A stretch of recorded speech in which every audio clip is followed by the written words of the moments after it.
16 years. It's been 16 years since FromSoftware released the original Demon's Souls on the PS3, and after 16 years of subjecting their fanbase in brutal, punishing, unforgiving challenges, they have finally put Soulsborne players through the hardest challenge yet: having friends. Sorry, I know that this joke is overtold, but I couldn't help myself. Nightreign is divisive. Very divisive. A few days ago, the Steam reviews were mixed, though they have changed to mostly positive as of the time of writing this video. Still, if you look at audience reviews on Google, for example, yeah, this game is causing some controversy. Here's Dark Souls 2's reviews, by the way, for comparison. Yes, Elden Ring Nightreign is even more divisive than the king of FromSoftware memes. Now, I've spent a lot of time playing Nightreign the past days. A lot. One might say too much. So in this video, I want to break down all of the different factors and aspects of the game that have led to the split of the fanbase, from the solo experience being unbalanced, to technical issues preventing people from playing together, to boss quality and everything in between. Cause I think it's more complicated than what looking in from the outside might suggest. And of course, at the end, I'll give you my own opinion on the overall quality of Nightreign. So grab your Estus and let's get into it.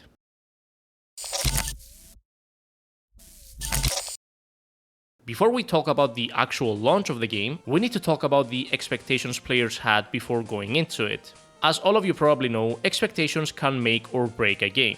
Astronomical, unrealistic expectations can cause even a great game to suffer backlash due to the fact that it can't live up to them. To the contrary, low expectations can cause a mediocre game to somewhat pleasantly surprise some people, though it will also probably mean that the player interest in said game would be generally low. Now, I'm not going to sit here and tell you that Elden Ring Nightreign gets all the backlash it does because players were expecting too much from it. It was very clear from the beginning that this would simply be a fun spin-off of Elden Ring, something for FromSoftware fans to sink some time into while waiting for the next big title to release. However, Nightreign suffers from both the blessing and the curse of being created by FromSoftware, a studio that has not missed once in over the last 15 years. A studio that is one of, if not the most beloved video game studio in the modern video game era. At this point in time, anything FromSoftware releases is going to spark a massive surge of interest in the general gaming sphere. And whenever there's a lot of interest, there's also a lot of scrutiny. So while I don't think player expectations were unrealistically high, I do think that the game received far more attention than it would have normally.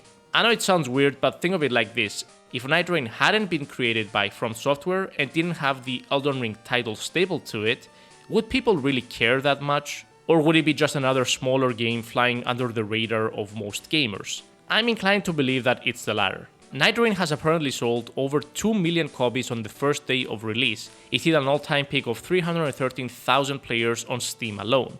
The YouTube videos covering it get hundreds of thousands to millions of views. Players obviously care about this game, which is great, don't get me wrong.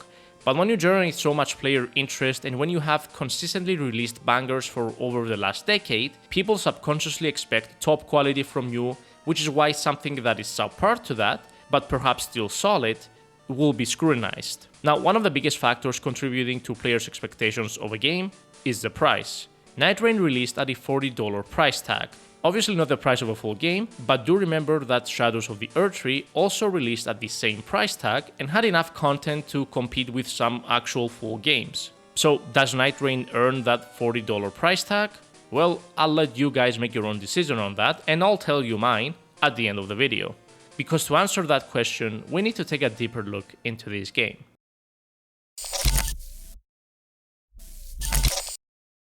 We're going to talk about a lot of aspects in Nightreign, both positive and negative.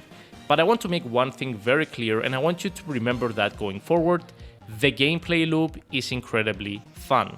Nightreign features the Elden Ring combat we all know and love, which obviously means that the combat is excellent. In fact, I'd say that in some aspects, the combat might even be better than Elden Ring itself. Why? Well, because of the variety and flavor that the Nightfarers bring it to the table. Or should I say, the round table. Nightreign is a hero action game instead of the action RPG system we know from the mainline Soulsborne games. And while this might deter some people, I think the system works brilliantly in the context of this game. The Nightfarers are all distinct and unique, each one having their own specific playstyle and skill ceiling. From Iron Eye being more of a support unit that deals low but consistent damage, to Guardian taking hits and trying to pull aggro, to Revenant using powerful incantations and summoning spirits to aid in battle. There's a lot of flavor here. Selecting different Nightfarers can make your playthrough have an entirely different feel to it, not to mention that team composition plays a huge role as well. I think the Nightfarer system is one of the biggest strengths of the game overall. The standard open level up system would not work in this game due to how fast paced it is. Imagine running around trying to kill as many bosses as you can while having that one goober sitting for minutes on the side of Grace trying to figure out his build mid-session.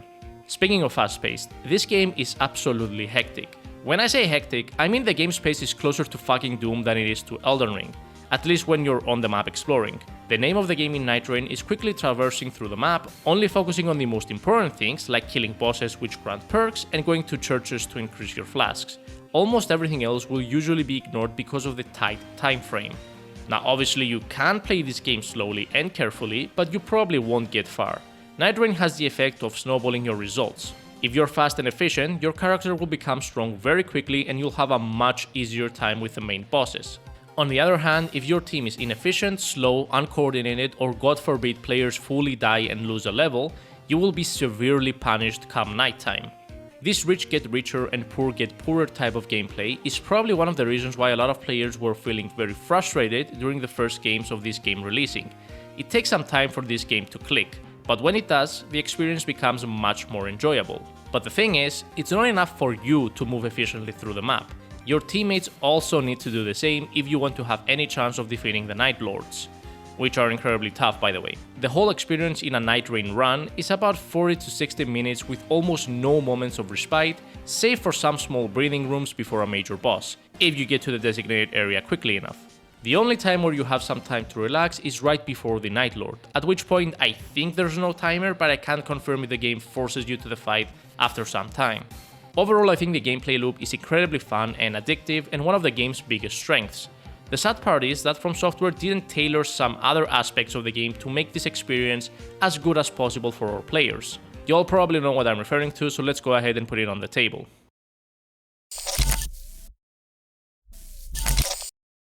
The lack of in-game voice chat has got to be one of the most baffling, backwards decisions ever made by FromSoftware, and really by any game studio.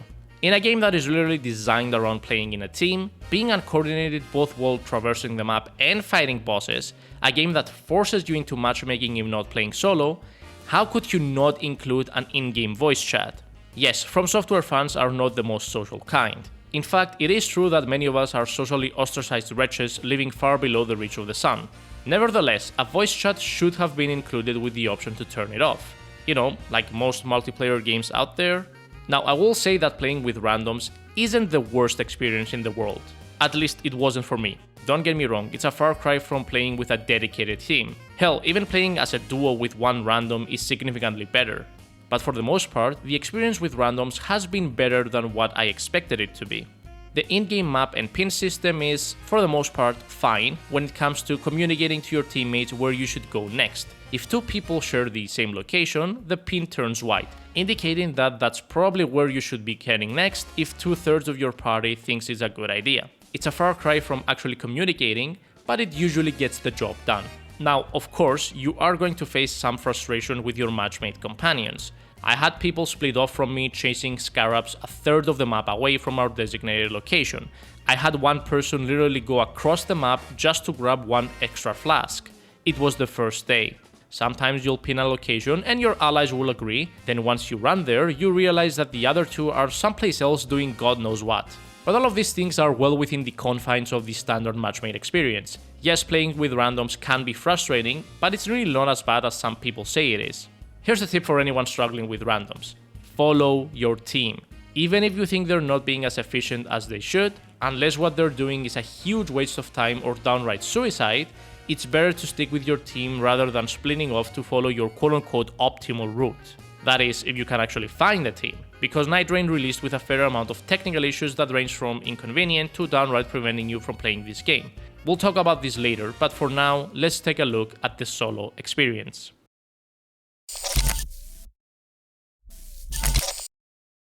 It goes without saying that Nightreign was designed around a 3-man team. That's when the game feels its best. That said, a solo mode does exist, and it's alright. The first patch significantly improved the solo experience by increasing the amount of runes players receive, but more importantly, giving a free revive that resets every day. In addition, solo players can also buy a revive from the merchant, though I'm not sure if that's a one-time buy or if it also resets every day like the free one. The solo experience now feels perfectly viable after you get the hang of the game. Don't get me wrong, it's still brutal, but it's not too bad. The map traversal needs to be a bit slower while playing solo, simply due to the fact that you don't have other people to share the aggro with, so you have to be more careful and take your time a bit more when defeating bosses, especially in the early game. Nevertheless, due to the high rune acquisition, it's actually not that difficult to go into the major bosses fairly prepared. Even on bad runs where I would lose a level or have a bad map spread, I would consistently reach the final boss at level 10 minimum. The fact that Nightreign is designed for co-op is prevalent in many boss fights though. A lot of bosses in this game are gang fights, which work much better with a team of 3. The Dragonic Tree Sentinel, for example, is a fight that is not that difficult with a full party, but very brutal playing solo, even if you go in prepared at a high level. Just the fact that you have 3 knights chasing you around is enough to make this fight extremely frustrating. If I could make just one change in solo mode, it would be to remove all the gank bosses from the boss pool and just keep the solo bosses. I think that would make for a much better experience in this area. Overall, I think solo mode is perfectly possible if you go in prepared and you know what you're doing. Now, if you're a complete beginner in this game, I'd say it's better to go co-op first to get a feel of how the game works, and then try to go in for solo plays. But honestly, having experienced all the ways to play this game, I'd say that a good solo run can go significantly better than playing with 2 other randoms who don't know what they're doing. Enemies scale down in solo, obviously, so a competent player will do much better in solo than they would in co-op with 2 bad players. Overall, the solo experience is acceptable, with the only issue being the gank bosses that are clearly designed for more people. Speaking of bosses, let's go ahead and talk about them, shall we?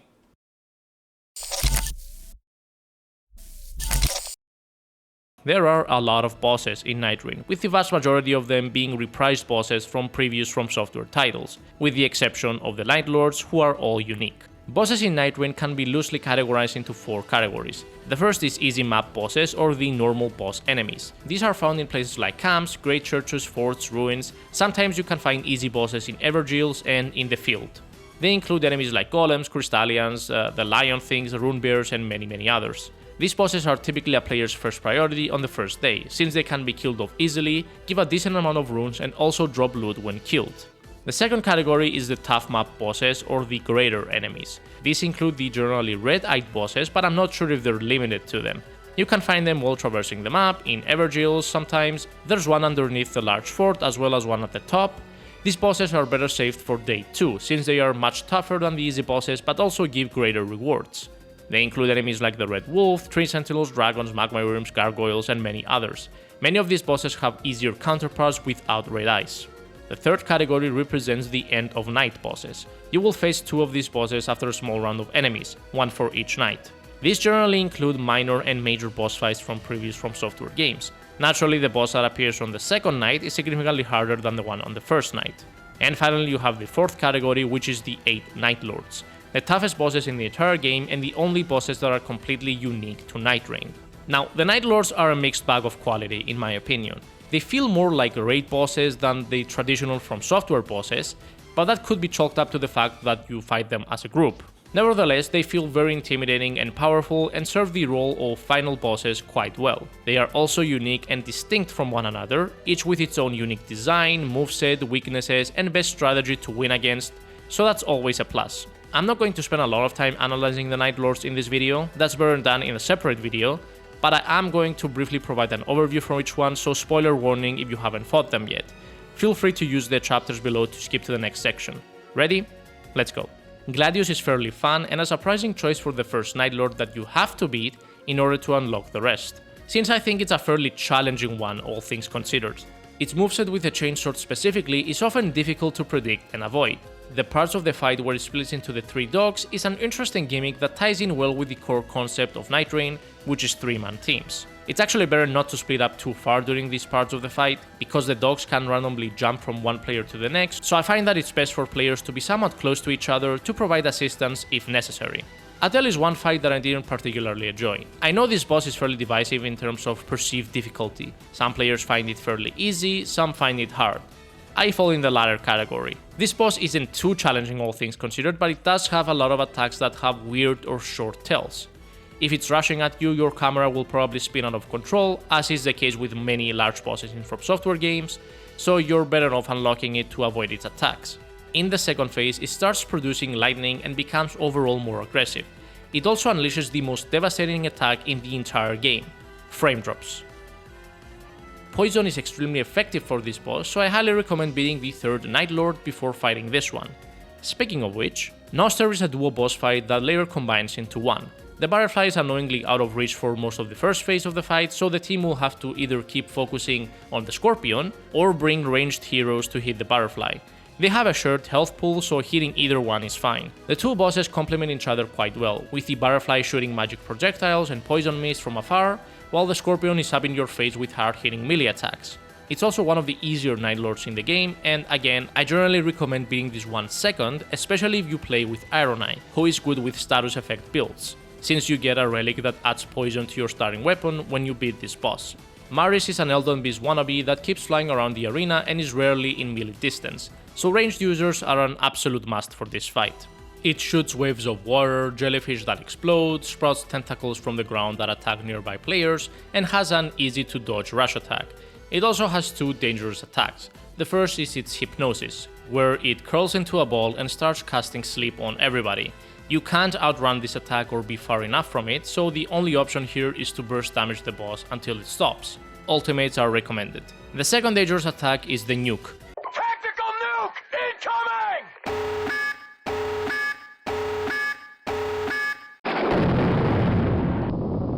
The boss will soar up and drop one or more teardrops that cause massive damage and have a gigantic area of effect. There's two ways to deal with this attack, either blow up the nuke before it drops or simply run away. I prefer the latter option as it's safer. I like the uniqueness of this boss fight, but I don't actually like the fight itself. Half the time you're either chasing the boss or running away from it. It's the easiest but most boring Night Lord fight in my opinion. Libra is a very fast-paced boss that causes frenzy, so having resistance boosting relics and items is highly recommended. This boss is almost the polar opposite of Maris. It's very fast-paced and in your face almost the entire time. It has a lot of melee attacks as well as a lot of spells that are tricky to avoid. Libra has its ultimate attack where it envelops itself in a bubble and starts casting a spell. Sigils will appear in the arena while this attack is active, and players need to either run through the sigils or shoot them to break them and stagger the boss. If I'm not mistaken, the boss will summon more sigils each time it performs this attack. It will also periodically drop crystals on the ground, which players can walk over to reduce their frenzy buildup. Overall, one of the better Night Lord fights. Fulgor is a very challenging, fast-moving and hard-hitting centaur and was one of the most challenging Night Lords for me. He primarily attacks with his lance up close or by shooting gusts of wind at you, which you should dodge into to avoid them. He also likes to spam golden lash attacks underneath your feet, so at all times players should have a visual on this boss to avoid these attacks, as they come right after he slams his lance into the ground. His charge attack is particularly dangerous, not because it's difficult to avoid, but because it leaves behind an AoE marker that will explode after a short while, so players will need to either quickly move away or dodge or jump at the right time to avoid it. In his second phase, he sprouts a demonic arm from his armless side, which hits with difficult to avoid melee attacks that also cause some purple substance to sprout out, making these attacks difficult to dodge. Caligo is a traditional dragon boss fight that is also very challenging. The most devastating part of this fight is, of course, the frostbite. Caligo likes to perform breath attacks that shoot mist. Now this mist is very tricky to nigh impossible to fully dodge if you're in its range. It will cause substantial damage as well as frostbite buildup when it hits, so make sure you're either running away from it or towards the boss depending on the situation. This boss is actually one of the few bosses that are better fought up close and personal. It's far more devastating on medium to long range due to its breath attacks. It also has a gigantic health pool, so prepare yourselves for an endurance fight. Overall, cool dragon boss fight. And finally we have Hellstorm the Night Lord, a two-part fight that is possibly the toughest one in the entire game, depending of course on your own experience. The first phase isn't really anything special. The boss will be slower, less aggressive and has a relatively low HP pool. The second phase is the true fight. Hellstorm is a humanoid boss that attacks with several sword combos, ranged sorceries, as well as very punishing and hard to avoid delayed holy explosions, which for me were the most dangerous parts of the fight. His ultimate move causes tons of spots in the ground to constantly explode with holy energy, making an already challenging fight even more hectic. He's kind of like Knight Artorias combined with Promised Consort Radahn. There's not a lot to say about strategy here, you just need to learn the boss's attacks, keep an eye on your team, and persevere your way to victory. And these were the Night Lords. As I said, I think they served their job quite well. Seeing what new and creative Night Lords FromSoftware can come up with is something that I'm looking towards the most in the future of Elden Ring Nightreign. That and the addition of new Nightfarers. Alright, let's also briefly talk about the progression system next.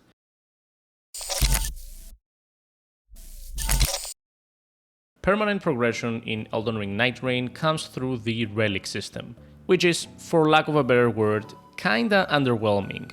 I wasn't a big fan of it.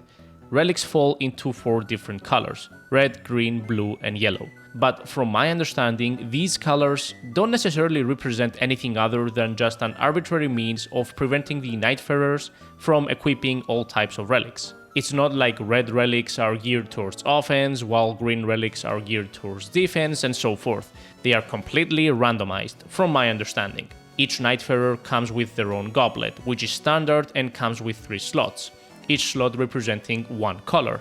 You can swap the goblets by buying other ones from the merchant or completing their quests. But this system is way too random. There's no way to guide or control your progression. You just have to keep playing, see what relics you get, and just try to make the best of that situation.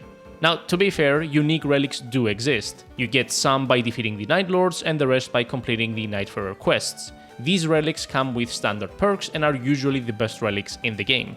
Still, I would have preferred if we had access to a shop that allowed us to buy or even craft specific relics with specific perks, rather than have to hope they drop at the end of the run or via the randomized relic you can buy from the merchant. There's no sense of progression if everything is completely random.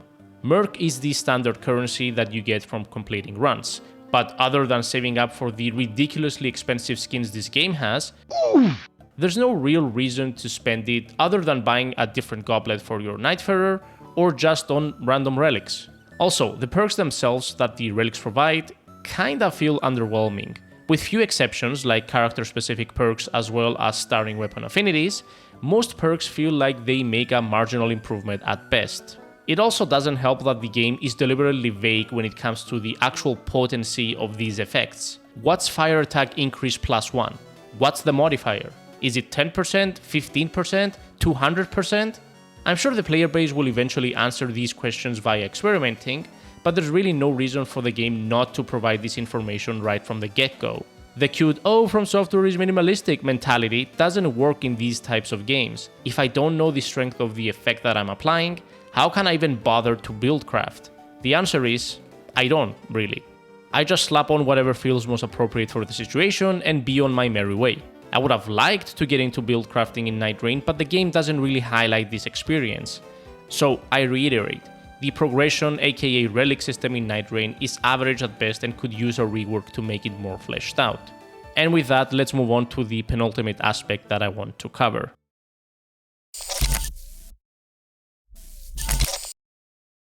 It seems that nowadays almost no new game is spared from annoying technical problems, and sadly Nightreign is far from the exception. Now, as of the time of writing this video, FromSoftware have released one patch, claiming that they fixed some issues, but to be honest, we're still dealing with a fair deal of problems. Matchmaking seems to be broken for some people, specifically when having a team of 2 trying to match up with a third person, especially on PlayStation. Allegedly, your NAT type also affects how easily you can matchmake with other players, which is a concept I haven't even bothered with since playing fucking Modern Warfare 2 on the PS3. Oftentimes we were in a group of 4, so we would split up to groups of 2, each group matchmaking with one random. On one occasion, my group finished an entire run, while the second group wasn't able to matchmake a single time. That's on PC, by the way. I can't even imagine how horrible things were on the PlayStation. Speaking of matchmaking issues, did you know that apparently character remembrance quests split up the queues? Full credit to Ashviar on Reddit, who graced us with their forbidden knowledge of Nightreign's internal systems. So let's say that I'm trying to do my quest with Iron Eye where I have to kill a specific Night Lord, and you're doing a quest with Wilder where you have to find the whetstone in Limveld. two separate things, right? There's no reason why they can't happen simultaneously. Well, apparently we will never be matched together because both of these quests will create separate queues. Now, I can't confirm if this is truly the case, but if this comment is correct, then that would mean that people who are on active Remembrance quests can only play with people who are not on active Remembrance quests. This hypothesis is further backed up by the fact that when playing as a pre-made group, only the host can complete their Remembrance quest. The other two people will be unable to do so even if they have the exact same step. Also, a lot of people seem to be stuck in very long queues when having a Remembrance quest active, which is just absolute garbage. This system could spell the end of Nightreign completely.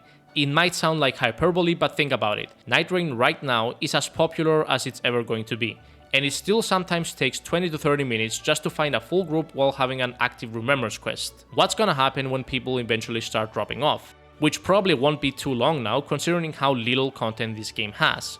More on that later on. I really hope they change this system because it is utter nonsense. Especially with no crossplay available in the game, which divides the player base even further, we're gonna be seeing tons of dead queues after a while unless players start doing their Remembrance quests solo. That's not where the technical issues end, however. I have a friend of mine that I consistently had trouble connecting with. We can both connect to other friends easily, but when either of us tries to join a group the other one is in, we almost always fail. Why? Who knows? But perhaps the worst issue Nightreign has is the crashing. Crashing is a fairly common technical issue in a lot of newly released games. However, unlike most games, crashing in Nightreign is far more than a simple inconvenience. Remember that this is a game where runs can last for over an hour, 40 minutes at least. If the game crashes during the Nightlord fight, as it has the tendency to do, that's 40 minutes of your life gone. You'll lose the run and you won't get any endgame rewards from it, not to mention wasting the time of the other two unfortunate souls that were playing with you. You can reconnect sometimes, but you'll still get a penalty by losing time and your runes, and that's assuming that your teammates stayed alive long enough for you to reconnect. Crashing is basically an almost certain expedition fail in this game, which is why it's inexcusable for it to happen so often. I have a friend of mine that I am convinced is cursed by FromSoftware. He probably had his game crash over 30 times by this point. On several runs, his game would crash more than once in a single expedition, and he tried everything he could to fix it. Still happens. These technical issues really do hold Nightreign back. I'm confident that they'll eventually be ironed out, but multiplayer games like that really live and die from player interest. If they don't get fixed soon, a lot of players are gonna start dropping off. Hell, by the time this video gets released, I'm expecting that a good chunk of players will have dropped off already, either due to frustration with the technical issues, or simply because they beat the Nightlords and don't really see any more reason to keep playing. Which brings me to the final aspect of the game I want to cover before getting into the final verdicts.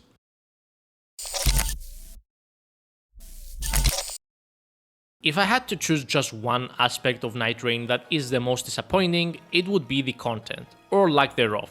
My experience with Nightreign was very optimistic, despite of all the technical issues, up until I beat the first Nightlord and went for the second one, because that's when I realized something.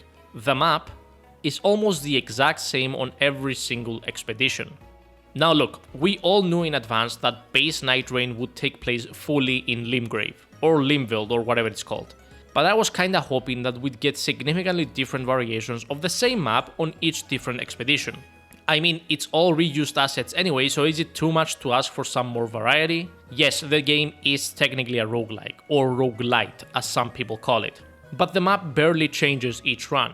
The only things that change are the locations of the buildings, where you drop, and the bosses, of which the pool isn't so huge that it adds a massive layer of variety. You'll encounter these same bosses fairly often as you keep playing. So with a roguelike system that isn't really that fleshed out and no significant map change between expeditions, it won't be long before the game starts feeling kinda stale. Don't get me wrong, there's enough variation to prevent that from happening too fast, but it's not enough to carry this game for a long time in my opinion. The only other thing that makes a difference are the world-shifting events, of which there's 4. You unlock these by defeating Nightlords. All 4 of these change a different region of the map into a special region. Finishing each one of these special world-shifting events gives you a powerful reward for the rest of your run. These are cool, but to be honest, after you're done with them once, I really don't see much reason to go back to them. I think the game should have leaned more on the roguelike side in order to make each playthrough feel more unique. As is the state now, I think the majority of players will be dropping off after they defeat the Night Lords. Sure, the more hardcore fans might stick around to unlock skins or do all the Nightfarer quests, but I don't think these are enticing enough to keep most players interested for a long period of time. I would have also liked more variety with the bosses. There will come a time, fairly early in your playthrough, where you'll feel like you're fighting the same bosses over and over again, even though on paper the game has a lot of bosses, which is understandable considering that this is essentially a boss rush game.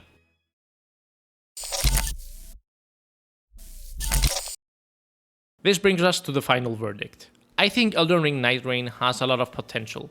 The ingredients are there, the gameplay loop is very enticing, the combat is obviously solid, the co-op aspect, bugs and lack of key features aside, is fun. The solo experience has been revamped to be much more accessible. However, it also suffers from a lack of content, some bad design choices like no crossplay and no dedicated duo modes, and a host of technical issues. The Night Lords are fun enough, though also present a mixed bag of quality. I would have also liked the game to be more focused on its roguelike elements, specifically when it comes to the map, because as it stands, the map hardly feels any different on each run. So, taking all of this into account, is Elden Ring Nightreign a good game? Well, I think that's up to each person to decide for themselves, but for me, I think it's a solid game with lots of potential. I can absolutely see it becoming a game that runs alongside the major single-player releases of FromSoftware, so long as they keep updating it and fix the issues that it currently has. I'm giving Elden Ring Nightreign a score of 7 out of 10. Definitely not near the likes of Elden Ring or other FromSoftware major titles, but still good enough as an experience, especially if you have friends to play with. So, was it worth that $40 retail price? Well, it was for me. I spent about 50 hours playing by the time of writing this video, and will probably have played a lot more by the time I finish the video. I've had a lot of fun playing with my friends, trying out solo, and learning all the different Light Lord fights, so I'd say it was worth it for me. Would I recommend this game to someone who didn't have friends to play with? Probably not unless they were a huge FromSoftware glazer, in which case they have probably bought the game already. But as always, I'd like to hear from you. Are you enjoying Nightreign? Do you agree with my opinions? Did I leave anything out? Do you think the $40 price tag is acceptable? Share your experiences and opinions down in the comments. And hey, maybe you're interested in this video next. YouTube seems to think so go ahead, click that video. Now. And I'll see you in the next one. Peace.